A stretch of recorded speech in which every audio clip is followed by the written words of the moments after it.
Hey there, Cutie and Cosplay here with another video.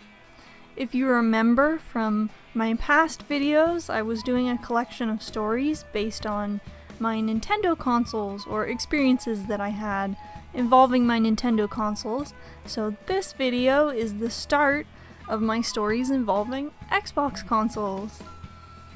One of my stories involves the Dead or Alive series, so I kind of picked my hair based on the character Ayane and sort of chose an outfit that sort of looked like something she would wear from the specific game I'm going to be talking about. So that's the reason for the outfit. Also, currently very hot right now, so good outfit choice for the weather. So yeah, let's get into it. So my first story involves the Xbox, and it's the time I played a naughty game. So, basically this story is I ended up getting my hands on a game that I really should not have been playing at a young age, but here I am telling the story. So on one of my family trips to the flea market, there was this guy selling games with his wife, and they just had a ton of Xbox original games, so I wanted to check that out. They priced them pretty cheap, pretty decent, like it was 2 games for $5. So I ended up grabbing 4 games. I grabbed Blinks 1, Dead or Alive 3, Dead or Alive Ultimate, and Fusion Frenzy. So, being the little collector that I was, I opened up the games to check them, and at first glance, they all seemed fine.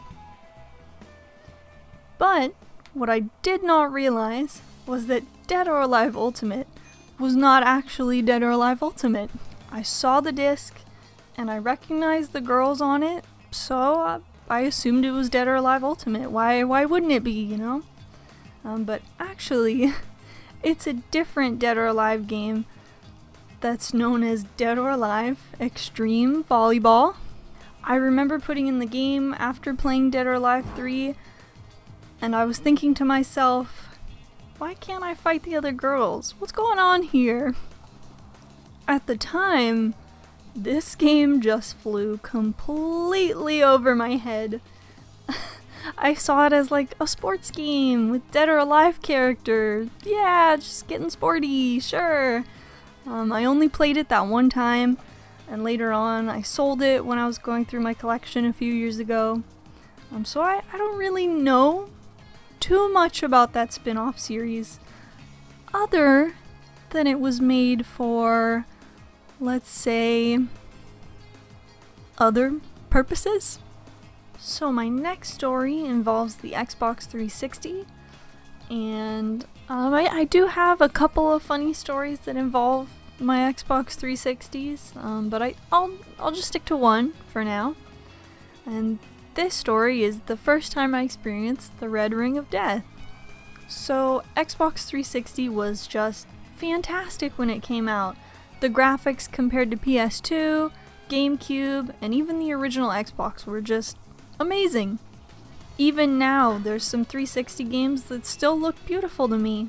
So, you know, with that said, Xbox 360 has been the console that has broken down on me the most. So despite that pro, it's still got a con. I've had 3 Red Ring Xboxes in the past, and the first time it happened, it was during a scary part in a game. So when this happened to me, I was playing Halo 3, and I will say that Halo isn't a scary game, but I got to the level with the zombie type enemies, and I think they're called the Flood, if I'm remembering that correctly. I got to the part where they start talking to you menacingly. Do not be afraid. I am peace. I am salvation. And then boom! My freaking Xbox started flashing the red rings and the game just turned off. I remember being really freaked out, but after that initial shock had passed, I figured out unfortunately what had happened. So at the time I was well aware of that dreaded red ring, since there were so many videos on YouTube in the late 2000s about Xbox 360s with red rings and how you could fix them. So I foolishly looked up those same videos. I'm sure a lot of you know where I'm going with this, and that is, yep, the towel trick. I watched those videos and I wrapped my Xbox 360 up like a little burrito, and I turned it on, which did make it work for a couple days, but then I would just end up doing the same thing over and over until it just completely stopped working. That was a pretty sad day when I had to call it. Had to admit that my Xbox wasn't gonna work anymore, my Xbox 360. But GameStop used to sell used 360s for under $200 at the time, so I was able to get another one pretty quickly.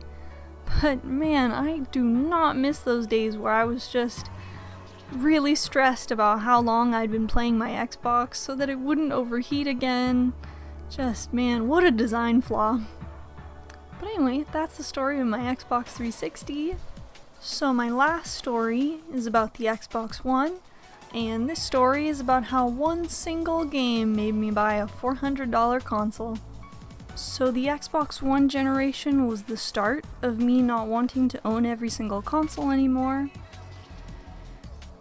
Basically all the games I saw that were fun on Xbox 360 were not on Xbox One, or they were also available on PS4, so I just didn't see a need to have an Xbox anymore.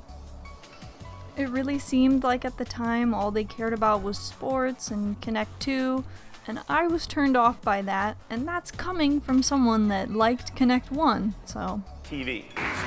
Sport, television, TV. Xbox is about to become the next water cooler. So a couple of years go by, and I'm basically just ignoring Xbox every E3, or I'm just ignoring news about Xbox because it doesn't seem relevant to me anymore. I'm not interested. Until one day, I do see an article, and it was about Rare Replay. So this was 30 games for $30, which is just, wow, that's amazing. It had Battletoads, Conquer, Killer Instinct, like, say no more. I'm sold. I needed an Xbox now! Not now, not now, not now! Go! Wait! And so I saved up for a while, and I got the Master Chief Collection Xbox One, which is pretty neat. So Rare Replay, a collection of old games, is what convinced me to buy an Xbox One. Which should say something, I will say. Honestly, it really makes me laugh when I think about gamers calling certain games must-haves and system sellers, but for me it was just this little old game with a bunch of old games in one collection. I mean, I think it just shows how great older games were and still are. When I look back at the Xbox One and I see how many games total I own for it, only 5, it really makes me wonder what happened to Xbox, because personally, I think they used to be so cool, but now they're just last place I go to for games. I will say the Game Pass is really awesome. I love that service, and I love being able to play games that I hadn't planned on buying, or I had planned on waiting for price drops to play it at a far cheaper price. So I appreciate the service they're providing now. But I do really miss how awesome they used to be when it came to the games on the original Xbox and even 360. I'm still just waiting for Viva Pinata 3, or maybe something weird like Kung Fu Chaos 2 or Blinks 3. These were some pretty great games, you know? But I guess they just, honestly, kind of seems like they want to be the Netflix of gaming right now, so that's just more important to them. We'll see where that goes for them, I guess, but honestly, I hope they start bringing back some of those great old franchises that they've been neglecting for so long, because they really are just so fun. I don't know. Anyway, So yeah, those are my 3 stories involving 3 Xbox consoles. Let me know in the comments if you have any stories involving Xbox consoles, or maybe any of the games I talked about today. Anything like that. I always appreciate reading stories, long comments, even short comments are great. They're all great. Anyway, thank you so much for watching, and I just hope you have a really great day. I'll see you in the next video, hopefully. Bye!